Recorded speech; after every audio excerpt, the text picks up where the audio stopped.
Are there double standards in comparing the DCU to the DCU? That seems to be the big question going on right now within fandom. Also, we've gotten some, long-range box office forecasts for Aquaman and the Lost Kingdom, and it doesn't look great, but the question that's coming out of this is, who's at fault for all of the failure that has come from the DCEU thus far? And really, what has caused it to come to its demise? So we're going to discuss that and a lot more. Maybe a lot more. I don't know. This might be a short episode on this odd Saturday afternoon episode of Bridging the Geekdoms.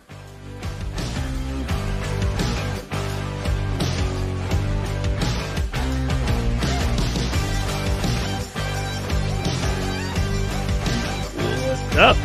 How's it shaking? How are things going? For my American brethren out there, how was your Thanksgiving? How was it? Was it delicious? Was it fulfilling? How was your Black Friday shenanigans? Did you get everything you wanted? Did you get that item that you just had to get that was quote unquote on sale? Hopefully you had a good weekend so far.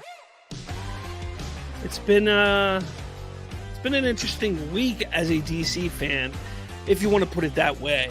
I gotta say, social media for me this week it's been rather pretty much a headache.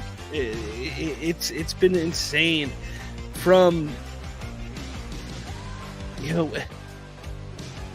the Snyder Bros just don't know how to just accept a loss.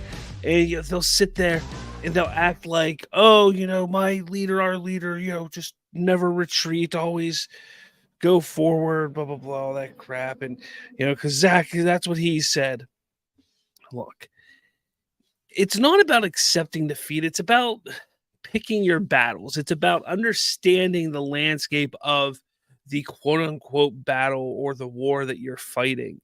And let's be honest here. Everything that has transpired over the last number of years when it comes to the Snyderverse, when it comes to DC, to the DCEU, a lot of it could have been avoided. A lot of it could have been, not as ridiculous had it not been for the toxicity from the Snyder fans. Let's just put that out there. It is what it is. So we're going to talk about that. A lot of information this week, a lot of back and forth, a lot of rhetoric on that on social media this week. I do want to talk about the first thing I want to talk about, though, is the box office that has popped up, the long-range box office forecast from Box Office Pro on the Twitters. It states that the long-range box office forecast for Aquaman and the Lost Kingdom is roughly, let's see, the opening forecast they're saying is between 32 million and 42 million, which honestly isn't terrible. That is not terrible. We're so used to this superhero genre range being more towards that $100 million range. And what have I kept saying, or what do I keep saying over week after week after week, is we can't sit there. We cannot hold this modern day, this current day superhero genre. We can't hold it to the standards of the past. The genre as a whole has kind of died down. It is on the down slope. So that 75 million to $100 million range for an opening weekend for a superhero film just really isn't feasible. So that 32 to 42 million seems more accurate. I would put 42 as being what you want to see. 42 to like 60. 40 to 60 is probably what you want to see from a superhero film now. So, yeah, this is more on the low side for a superhero film today. But you then have to take into consideration that the DCEU died in 2019. It has been dying since 2019. So you can't sit there and say that this is shocking, that these numbers are shocking. That's not to say that we haven't had some decent films, some good films come out of the DCEU since then. I think we've had a number of good films come out of the DCEU since then. But there are some people who would sit there and say that it's all been crap, it's all been terrible, it's all been horrendous, whatever. Now they're saying that the domestic total forecast range is $105 to $168 million. Okay, that isn't great. I would say that we would probably, for it to be a success, we probably want to see it around that 200 to 250 range, which would probably then internationally give it another 200 to 300 million to give it around that 500 million to 600 million dollar total worldwide to be successful. Again, I don't know how much money they spent on reshoots, how much total it's cost to make this movie, but 600 million typically is what you want to see these superhero films making. And honestly, if it needed to make more than that, this movie was never going to be successful. Again, you have to take a look at the landscape of superhero films today. $600 million should be, that is the low bar. That is what these studios should be saying. Look, we have to make sure that these movies, as long as we make $600 million, that's where we start making our profit. After that, that's where we start making our success. This mindset of 800, 900, $1 billion being that this is their success story. This is where they start making money. They can't keep doing that. They can't. And that is a problem that we've seen time and time again lately with all these massive reshoots that have been going on. You just can't keep doing that. But this kind of leads me into the topic here of who's to blame for all of this. Who's to blame for the failure of, the potential failure of Aquaman 2? Who's to blame for the failure of Blue Beetle? Who's to blame for the failure of The Flash, of Shazam, of Black Adam? Well, if you ask this idiot over here on Twitter, sell DC Olympus, he's going to say Gunn and Safran are to blame. This is what he says. He literally says another big flop for Gunn and Safran. And this one is the worst because it is a billionaire. This guy, he can't even write proper English. Is another billionaire franchise. The accumulated loss will surpass 1.5 billions, near 2 billions easy. Damn, what a shit show. I don't think this guy, English is his first language because he's pretty terrible at what he's typing there. But on my other account, I said, let me fix this for you. Another flop for Warner Brothers Discovery and Walter Hamada, as well as producer Peter Safran and the Snyders. I threw the Snyders in there just to be a douchebag because basically I was trying to highlight his stupidity of saying that it's Gunn and Safran, and really it is Safran, but really highlighting Gunn, I was showing the stupidity of saying Snyders. James Gunn isn't in there at all. Good day, sir. And then Nate had to jump in. Snyders aren't actually involved, though. Neither is Gunn, and that has been my TED Talk. And then he goes, no, not that I said, which isn't true. I was just trying to make my point, but whatever. Okay.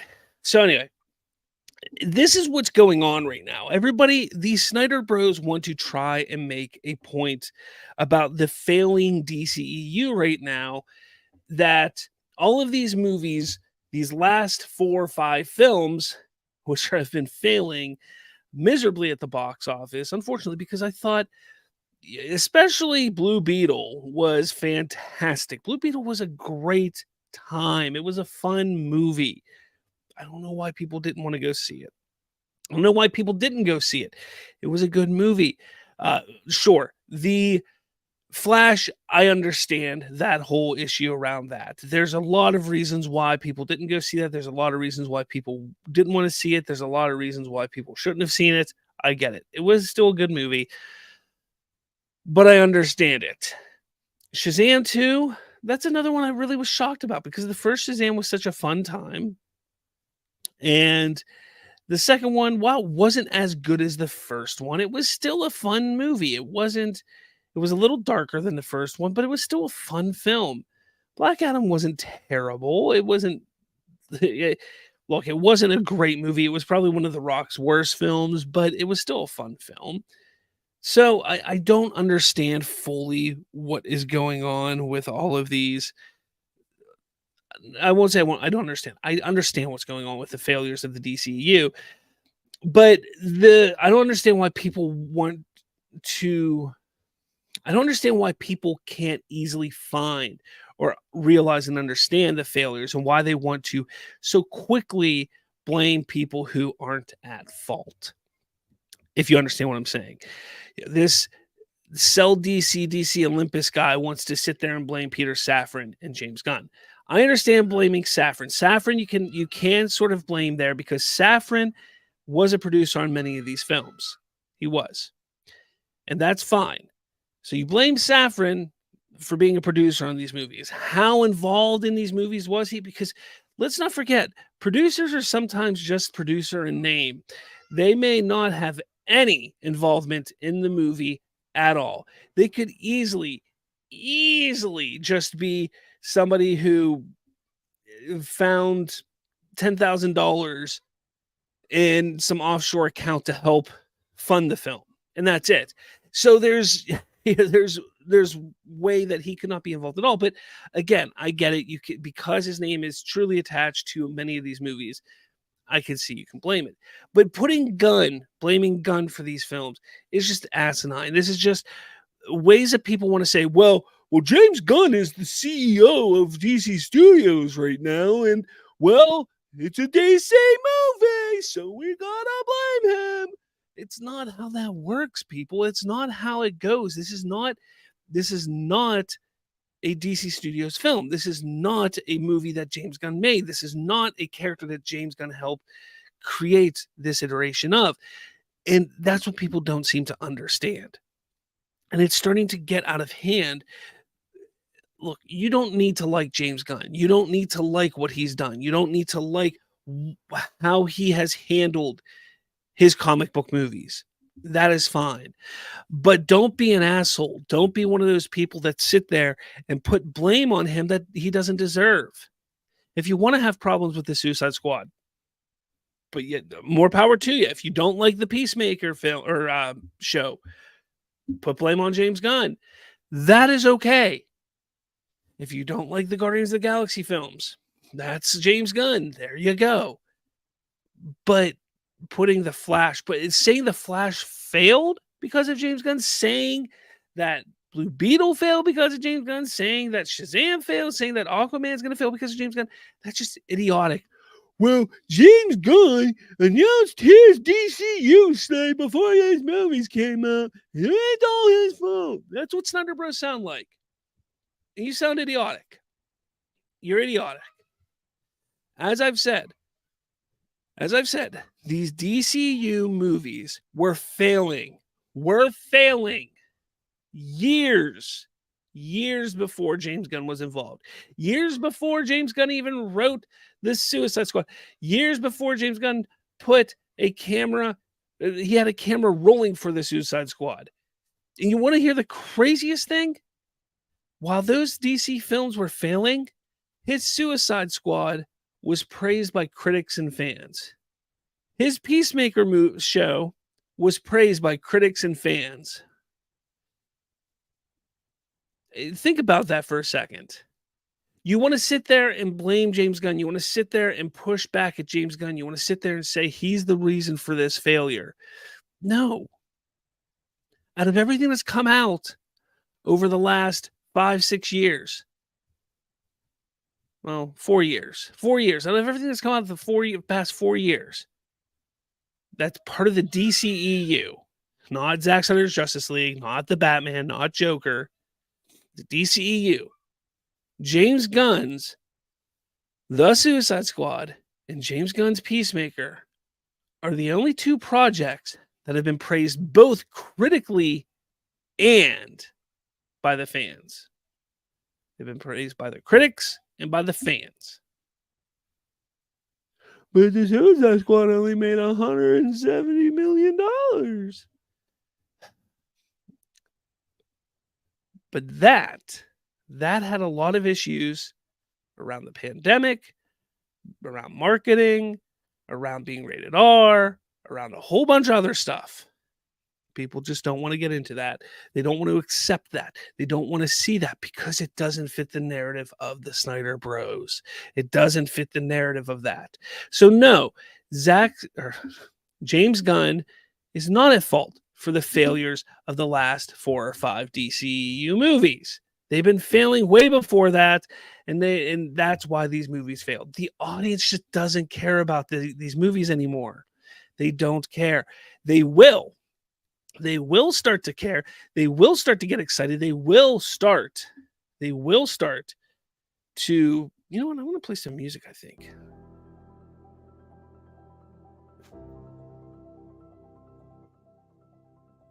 They will start to get excited when they start to see new faces in this franchise. When they start to see new marketing, to see a new direction, an actual direction for the franchise. Not just a bunch of movies thrown against, a screen where there's no idea where anything is going or heading. That's when I'm excited and starting to go back to these films. That's the first thing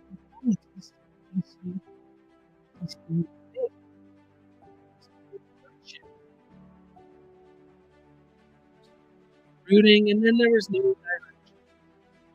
They could have had dark and brooding. They had a direction that the audience. Zack Snyder had a direction. You're right. He did. Fans didn't really like that direction, though. Let's face it. And I say this all the time. You can go back and some of my Twitters. The studio, as much as people want to sit there and say, and maybe it's actually not this one.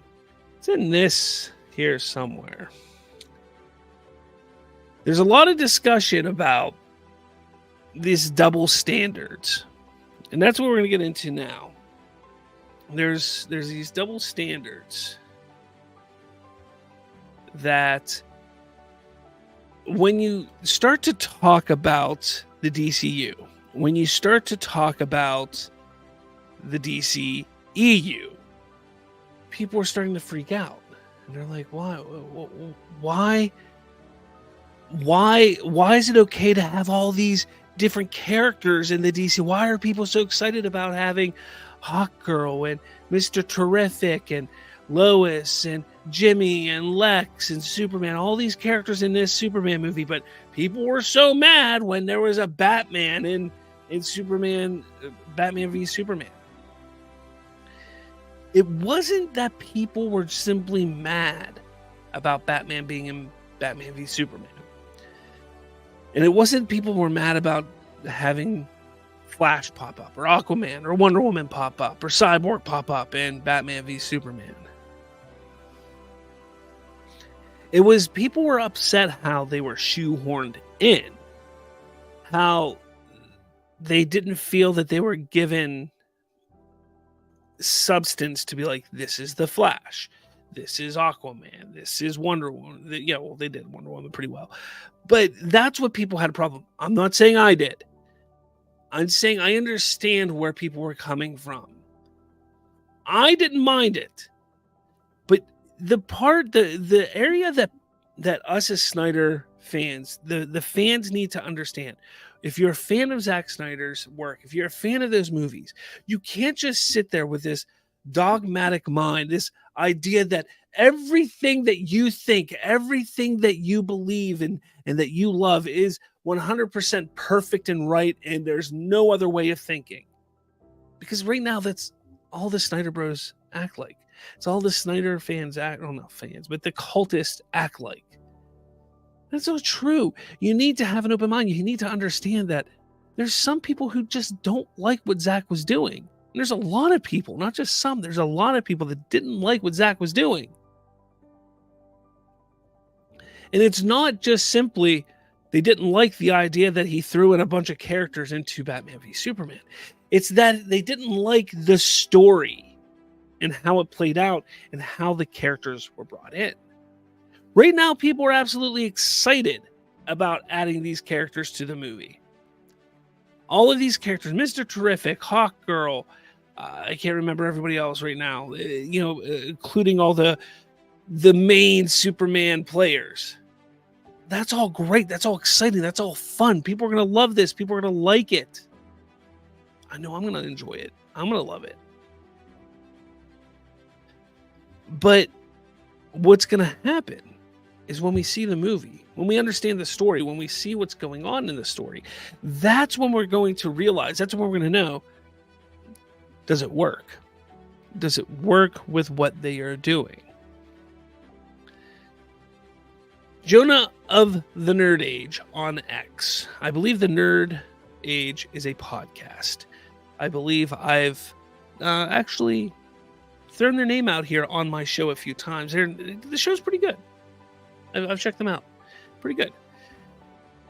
Jonah and I have gone back and forth a few times on Twitter or X, quite a few times, because we're both we're similar minded in a lot of things, but the one thing that we can't agree on is the way the Snyderverse fandom is. We just can't. We can't come to agreement on things. Let's see. Triton, hey, what's up, man? Hey, afraid I've got to miss a stream. In around 10 minutes is the first Doctor Who 60th anniversary special, so I'll be busy with that.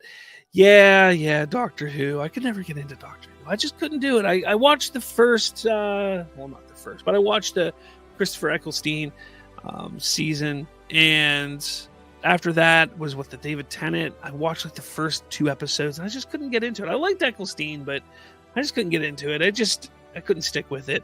But you enjoy that, man. You enjoy that. Hope you enjoy it. I know a lot of people love Doctor Who. Anyway, Jonah and I, we get into it quite a bit because I call out the Snyder Bros on their hypocrisy constantly. I do. I call them out constantly because, look, 2017 to 2021, the release of the Snyder Cut movement was constantly talking about artistic integrity. But now, the current Snyder Bros fire James Gunn. He isn't allowed to do what he was hired to do. There is hypocrisy there. Hypocrisy. I'm allowed to call out that hypocrisy. Now, am I an asshole for doing so? Do I act maybe a little a little asshole-ish when I do so? Absolutely. But hey, it's what I do. I don't care. I probably shouldn't, but I do. So we go into this here, and Jonah goes, the Justice League should have been introduced in prior movies. He's going, this is what people were saying back in 2016. The Justice League should have been introduced in prior movies. And now, oh, look at all these characters in the Superman movie. Gunn is cooking. That's the kind of garbage that gets old. Double standards. I'm sorry, there's no double standards. Because again, it wasn't just all these characters need to be built up. It was how they were added to the movie. There was no explanation behind them except for Wonder Woman, essentially. And here's the thing. Maybe it works, maybe it doesn't. But again, as I said, we can't hold, when it comes to the financial side of superhero films, where we can't hold the same standards today as we did 10 years ago. Story-wise, we can't hold the same standards today as we did 10 years ago, 15 years ago. People have changed. 10, 15 years ago, the general audience, the main audience that were watching these films, they wanted the Marvel formula. They did. There were a handful of us who didn't. We didn't want 2 brands doing the same thing. We didn't want it. I didn't. I know you didn't. Most of you didn't. If you're a Snyder fan, you didn't. If you're a DC fan, you didn't. But the general audience, that's what they were used to. That's what they were comfortable with. That's what they wanted to see. So back then, yeah, there were a lot of people who were like, why didn't we get solo films building up to the Justice League? And they felt that Warner Brothers was rushing. They did. But they also believed, as many of us did, that had they handled it properly, had this BVS film been handled properly, that could have been forgiven. It could have been forgiven. It is an argument that could have become moot. It could have been an argument that would have been forgotten. It could have been an argument that would have been void. However you want to say it. It would have just been gone away. But that's not what happened. BVS became one of the most divisive superhero films of all time. And because of that, an argument such as all superhero movies, or all the superheroes in that movie should have had their own film prior. That argument just continued to grow. Because BVS was such a large film, because it had so much depth and so much story, that these people believe that taking some of that story out and making it its own film would have lessened the amount of story in BVS to allow things to breathe a little bit. That's why. So no, there isn't double standards. Because if it's executed well, then people can be very forgiving. And here's the thing. We know James Gunn, when it comes to an ensemble cast, James Gunn knows how to do an ensemble cast. He knows how to set up a good background story, a good history of all characters, and get the movie going. He did it with 3 Guardians of the Galaxy. He did it with a Suicide Squad movie. He did it with a Peacemaker show. He knows how to use an ensemble cast. And I think that's another reason why people aren't worried about there being a larger cast of heroes in this film. But he also has stated multiple times that he wants to have the world established already. The DC world is going to be established in this movie. Whereas Superman, the Man of Steel, there is no mention of superheroes prior to the Man of Steel film. There's no mentions. And then come Batman vs. Superman. Well, there's a Batman, which there was no mention of. The Man of Steel. Sure, there was a little... Yes, I get there were some Easter eggs, but no real mention. But come Man of Steel, or Batman vs. Superman, then there's all of these metahumans. You see the difference. There is a difference. But what I'm trying to do here is not push back and say you're wrong and they're right. What I'm trying to do is make you understand their side, their point. Because I'm not trying to say you have to hate BVS, that you have to hate what Zack Snyder did. You can love it all you want. I do. You need to understand that there is no double standard. There's just a mind, a way of thinking of things. There's just a way. You see James Gunn and what he's done and how he's handled ensemble casts. And we still haven't seen his movie. But then you see BVS and how it was very obvious that Warner Brothers wanted to rush and make that big superhero money. There's a big difference.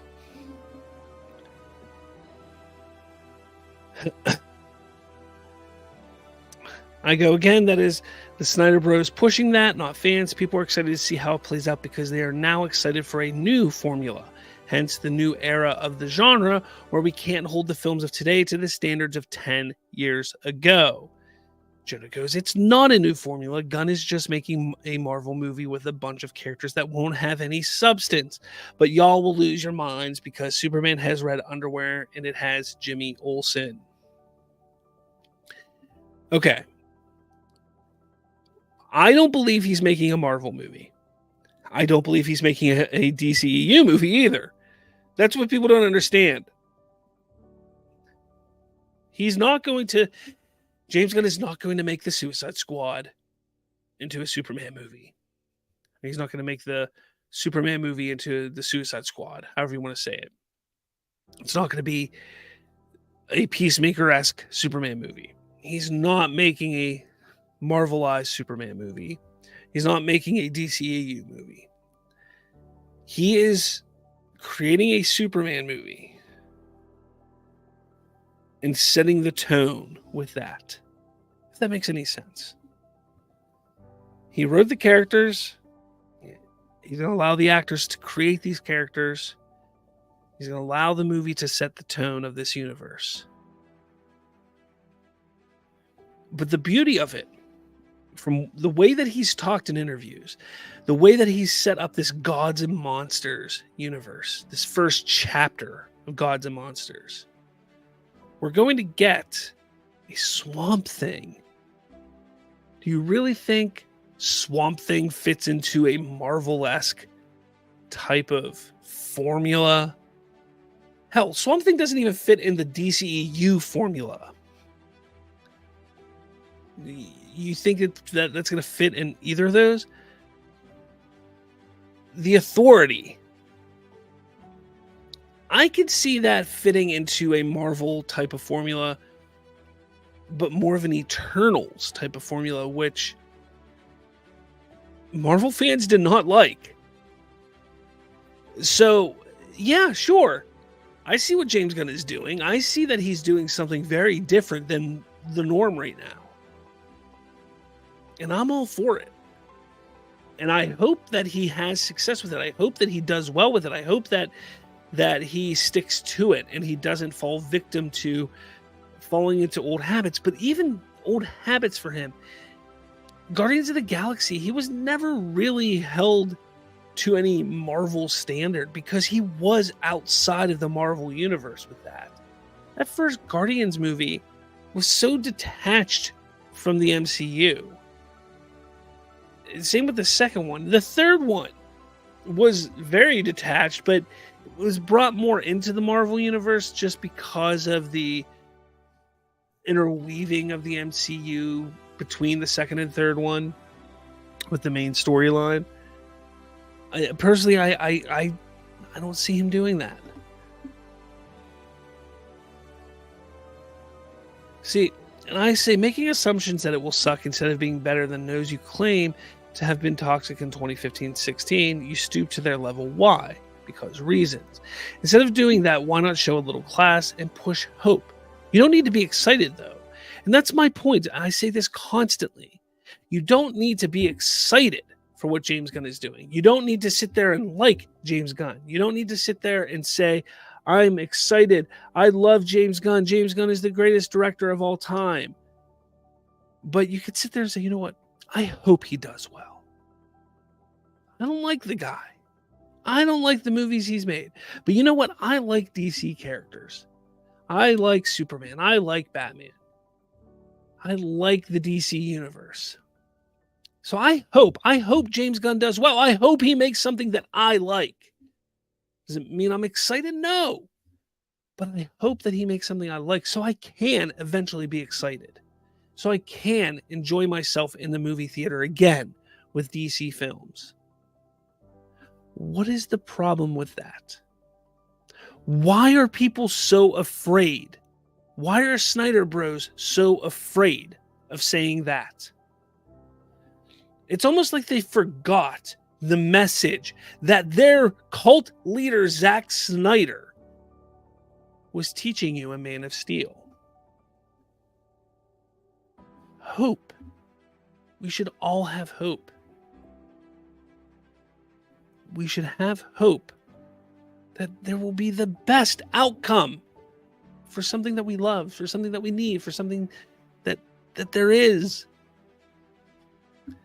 There's no reason, not a single reason, to sit there and bash James Gunn. There's no reason to sit there and make him the bad guy when he's not the bad guy. He's doing a job.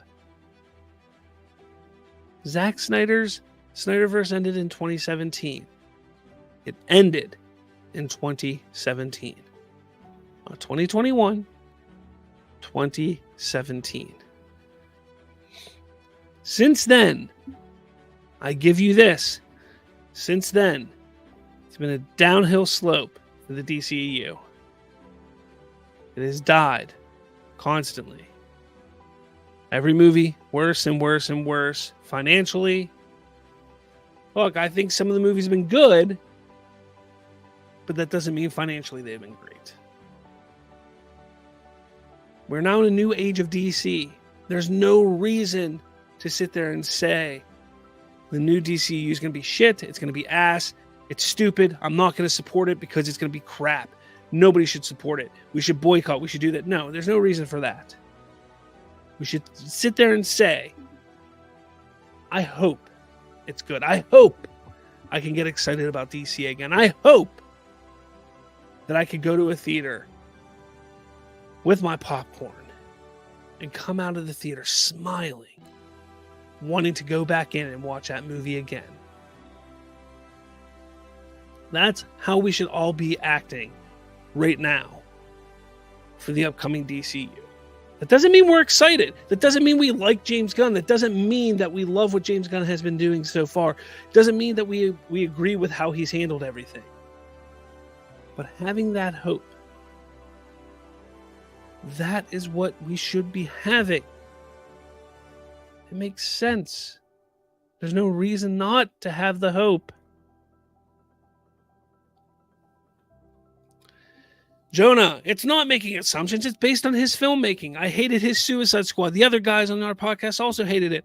I'm not a fan of the Marvel formula. The first Guardians was okay. 2 was terrible. So based on his films, I'm not convinced. Again, who cares if you're convinced about his previous films? This is one movie he's making, writing and directing. He's going to be producer on the other movies. He might help write. He might direct later on. But this, we know for a fact, he's writing and directing. Why not have hope? Why not have hope? It's that simple.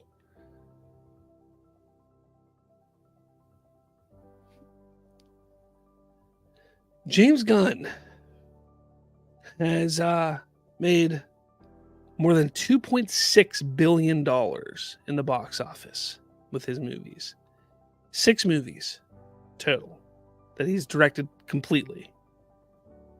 He's made $2.6 billion. Jonas says that was during the Marvel superhero boom. Can we really give him credit when he was just on the Marvel ship? Remember, Captain Marvel made $1 billion and that movie was trash. Your role's not mine. Oh, you're right. That was during the Marvel superhero boom. But yes, we can absolutely give him credit because we have proof that it wasn't just a fluke for him. Well, Guardians 1 and 2 were absolutely during the big boom, 2014 and 2017, 16, 17. His third installment, which just came out earlier this year, I should say, has been the best superhero movie. I know people are going to come at me for this, but it has been the best superhero movie that is released in the last 24 months. It is. Financially, no, I think the Batman beats it out. Financially. But financially, in the last year, it's the best superhero film.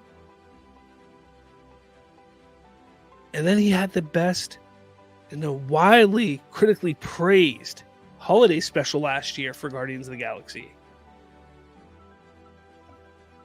So yeah, sure. He benefited from it. But you know what else? They would have done just fine on their own because he's proven he can make good movies.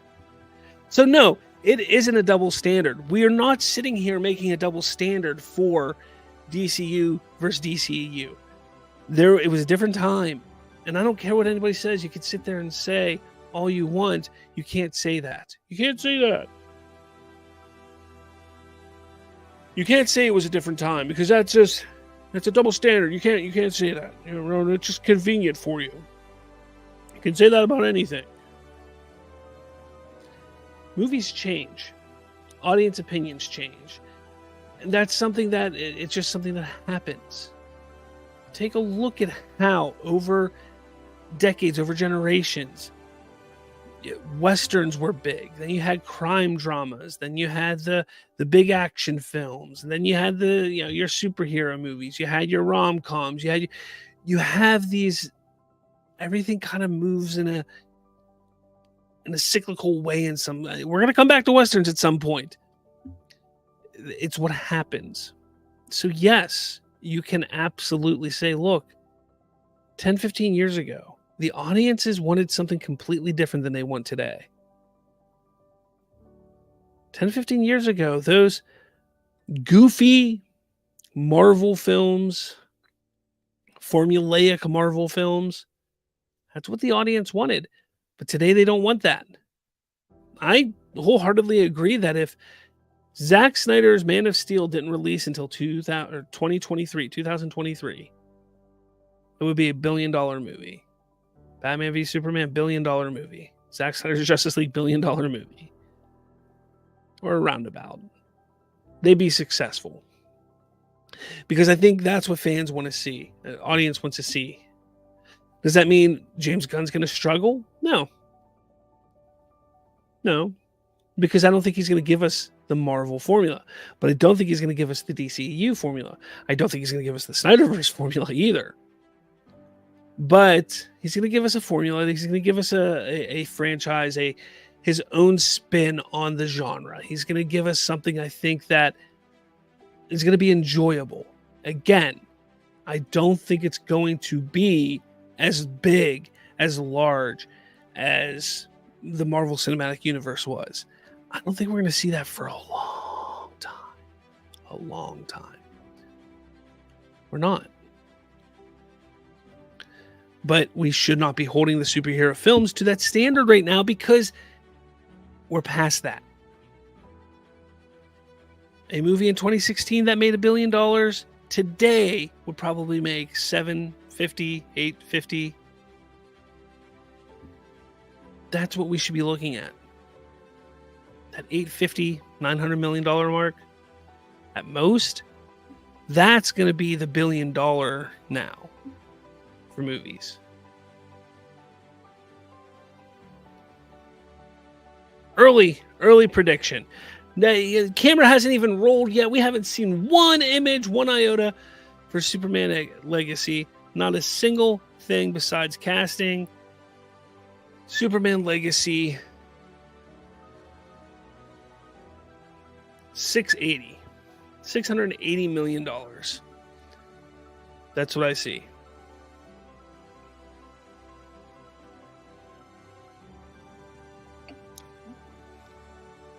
$680. What was Man of Steel's box office?